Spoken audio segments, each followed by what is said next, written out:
Perdi o meu pai na tragédia do Rio Grande do Sul e vim contar um testemunho sobre isso.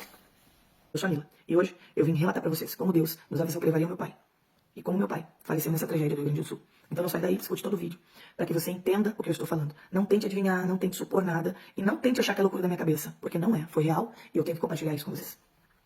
No dia 28 de abril, que foi no domingo, foi o último dia que eu vi meu pai. Na terça, dia 30, ele faleceu às 8h30 da noite, com o desmoronamento que ocasionou por causa dessas chuvas no Rio Grande do Sul. Um pouco antes, meu pai vinha aqui em casa sempre cedinho, 7 horas da manhã ele já estava aqui. Ele vinha, ele trazia a Bíblia dele, e eu quero que vocês frisem bem essa parte. E ele sempre trazia a Bíblia dele marcada com essas fitinhas na última mensagem que ele leu antes de dormir.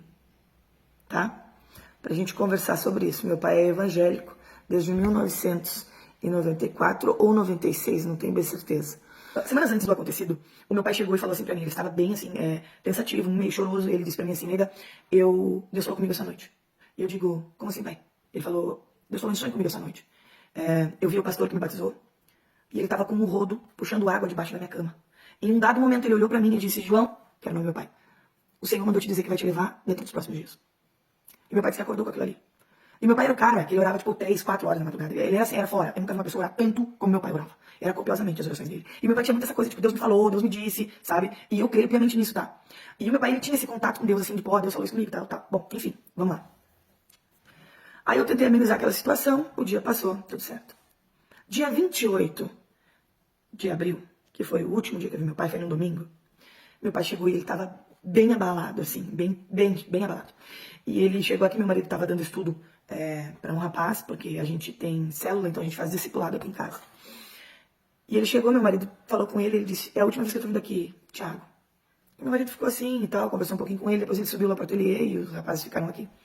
E ali ele começou a conversar comigo, enquanto eu fazia meus artesanatos, e ele disse, é a última vez que eu tô vindo aqui, é a última vez que eu vou ver vocês, porque o Senhor, essa noite, a voz do Senhor entrou no meu quarto. E eu ouvi nitidamente o Senhor dizer que ia me levar. Eu não sei se não é essa noite que o Senhor vai me levar ou nos próximos dias, mas eu vou ir, porque o Senhor falou que vai me levar.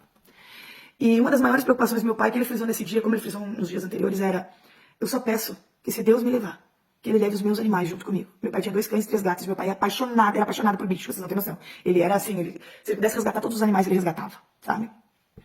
Então ele disse, porque eu sei que ninguém saberia cuidar dos meus bichos como eu. Então essa tem sido a minha oração para o Senhor.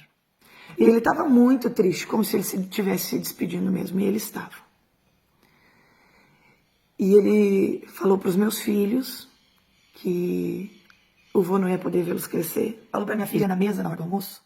Ele pediu perdão para minha filha de 8 anos. E ele disse, filhinha do vô,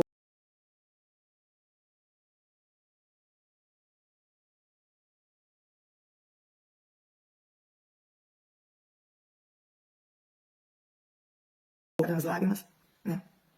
Ficou aí conosco até umas 4h30 da tarde, depois ele se despediu e disse, gente, eu tô indo. Eu, tá bom, pai, amanhã a gente se vê, porque ele vinha todo dia. Só que na segunda-feira, choveu, e choveu muito aqui. Mas como aqui é um lugar que chove bastante, eu disse, tá, hoje ele não vai sair porque tá meio frio, choveu, né? Eu sempre mandava de noite pra ele algo pra ele jantar e alguma coisa, caso ele quisesse ficar em casa no outro dia, pra ele não precisar fazer comida. E na terça, meu marido veio do serviço, se teu pai não veio, eu disse, não, mas eu preparei uma viandinha bem quentinha, fiz um bolinho de milho que ele ama, fiz macarrão que ele amava minha massa. E eu disse, leva ele pra ele, meu marido disse, sim, eu vou levar ele, já comprei uma vitamina pra ele, porque ele estava se sentindo meio fraco, vamos levar pra ele. Meu marido chegou lá, entregou pro pai, disse, amanhã, seu João, que seria feriado na quarta-feira, eu venho lhe pegar perto das 9, porque o senhor não precisa acordar tão cedo, pro senhor ir passar com nós, tá? Tá bom, combinaram tudo. Beleza. Agora eu quero abrir um parênteses nisso aí. Nesse dia, da terça-feira, foi um dia muito diferente pra mim. Eu acordei com um sentido diferente no meu coração, como se eu já soubesse que algo ia acontecer. E eu tava desinquieta com aquilo. Ao decorrer do dia, eu ouvi 2 pregações que falavam sobre luto, mas uma, em específico, mexeu muito comigo, e eu gostaria de compartilhar isso com vocês. A pregação da pastora, missionária, não sei, Helena Raquel, no Gideão Missionário, tá? Ela pegou essa passagem na sexta-feira, só que eu só assisti na terça. E você assista, e você vai entender o que eu tô falando. Ou sobre isso, eu não tava entendendo o que ela tá falando com aquilo ali, sobre luto, sobre não mostrar, assim, o luto, fazer, sabe, coisas. É muito forte essa mensagem, eu gostaria muito que você assistisse, tá? Procure lá. E aquele dia foi, assim, meio esquisito. Quando chegou de noite, tá? Era 8:55 da noite, e eu tava escovando meus dentes, quando uma vizinha ligou. E disse assim, Mila, teu pai foi soterrado. E só se ouviu os gritos de desespero. E, gente, eu fiquei no estado de nervo, eu comecei a tremer, porque a ideia de tu, sabe, pensar que teu pai morreu, gritando desesperado por socorro, me sufocava. E eu dizia, Deus, que ele não tenha morrido assim, sufocado, que ele não tenha sentido dor, que, sabe? Porque as coisas que no desmoronamento, tu sabe que é impossível, assim, é tipo 0,0,1% de chance de alguém ter sobrevivido, mas ok, eu confiava em Deus, e se fosse da vontade de Deus que eu tivesse sobrevivido, ok, eu creria no milagre. Mas agora vem a parte mais assustadora. O pai foi retirado só na quarta-feira de manhã, ele ficou toda a noite lá. Só que era 1h da manhã, eu, meus irmãos, meu marido, estávamos de vigília naquele lugar. A 1h da manhã, uma voz ecoou dentro de mim, assim, ó. E essa voz me disse, não te preocupa, ele foi levado antes da casa desmoronar. Ele morreu dormindo. Eu digo, Senhor, eu tô ficando até louca. Sabe, porque a situação como um todo te faz pensar que tu pode estar ficando doida. E eu disse, Senhor, então me confirma isso, se for o Senhor falando comigo. Mas eu falei com Deus aqui, né? Não externei nada. Vim pra casa, às 4h da manhã, porque meu marido tinha trabalhado no outro dia, tava muito cansado. Eu disse, não, vamos em casa, tu dorme um pouco, eu vou ficar lá, vou fazer um café pra fazer com os guris aqui, porque a gente ia ficar toda noite naquele lugar, e tava frio, e tava chovendo. E aí eu não consegui dormir aqueles minutos ali, meu marido dormiu. Mas antes do meu marido dormir, eu disse, Tiago, eu quero muito que o Senhor me confirme que o pai faleceu dormindo. Que chegue alguém e diga, olha, a gente encontrou ele tapadinho dormindo. Ah, sim. E eu vou ter certeza que Deus levou ele antes que desmoronasse tudo sobre ele. Às 9h da manhã, acharam meu pai. E aí o brigadiano, o policial, então, ele veio e ele falou assim, gente, a gente encontrou ele como se ele estivesse dormindo. Tapadinho, com cobertor. Tranquilo, assim, como se estivesse dormindo. Não tinha terra sobre meu pai. Porque quando desmoronou a casa, fez isso aqui, ó. Aonde ele estava. Alguns, não é viga que fala, aquelas madeiras do forro, sabe? Algumas caíram sobre ele, ele teve uma leve escoriação na cabeça, no dedo aqui assim, na orelha e na costela, que eu acho que ela caiu meio que assim, sabe? Só que ele ficou coberto com aquilo ali, então desmoronou ao redor e ele ficou coberto assim, tá? Isso foi impactante, porque as minhas pernas se afrouxaram. E eu disse, meu Deus. O mais assustador disso tudo foi quando na noite do dia 1º a gente foi para o IML e o legista saiu na porta com uma cara bem assim, preocupada, assustada, não sei definir, ele tava com uma cara esquisita. E tava aí nós e o outro rapaz que perdeu o pai dele, que era vizinho do meu pai também ao lado. E ele disse pra mim assim, tu é filha do seu João? Eu disse, sou. Ele disse, deixa eu te falar uma coisa. O teu pai não tinha nada de terra, ele não aspirou nada. Não tinha nada nem nas vias aéreas, nem no pulmão. Aí ele falou 3 vezes pra mim, o pulmão estava limpinho. Ali, Deus falou comigo. Era mais uma confirmação que Deus me dava de que ele tinha levado meu pai. Tempos antes da casa desmoronar. Quando a casa desmoronou, todos os animais do meu pai estavam dentro de casa. Todos. Todos morreram.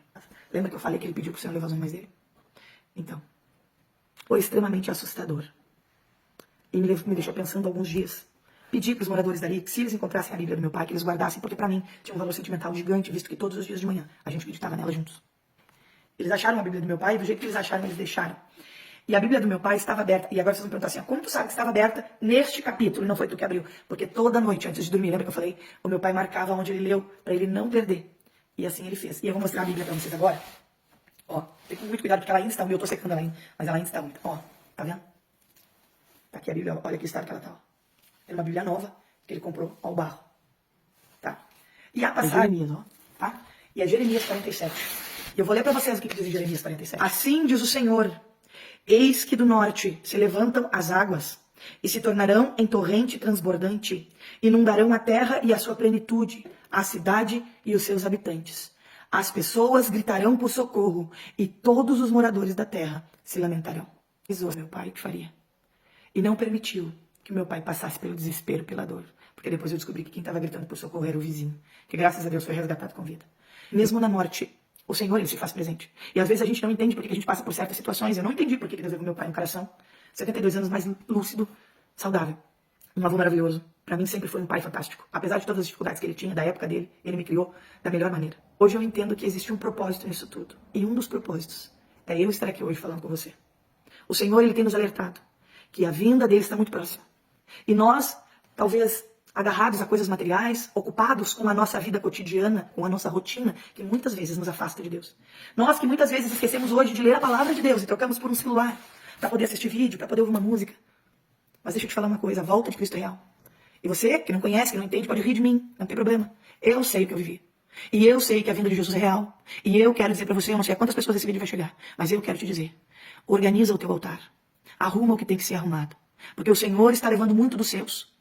E muitas pessoas estão perecendo. Se agarrem com Deus. Porque dias difíceis estão chegando sobre nós. E se não for o Senhor conosco, nós não sobreviveremos. Se agarre com Deus. Para que quando Ele vier te buscar, você esteja pronto. A gente não sabe, hoje a gente está aqui, amanhã a gente pode não acordar. E aí? O que você tem guardado para o Senhor? Pense nisso. Se agarre com Deus. Essa é a hora. E é esse o relato da morte do meu pai e o testemunho de como Deus avisou a nós que levaria.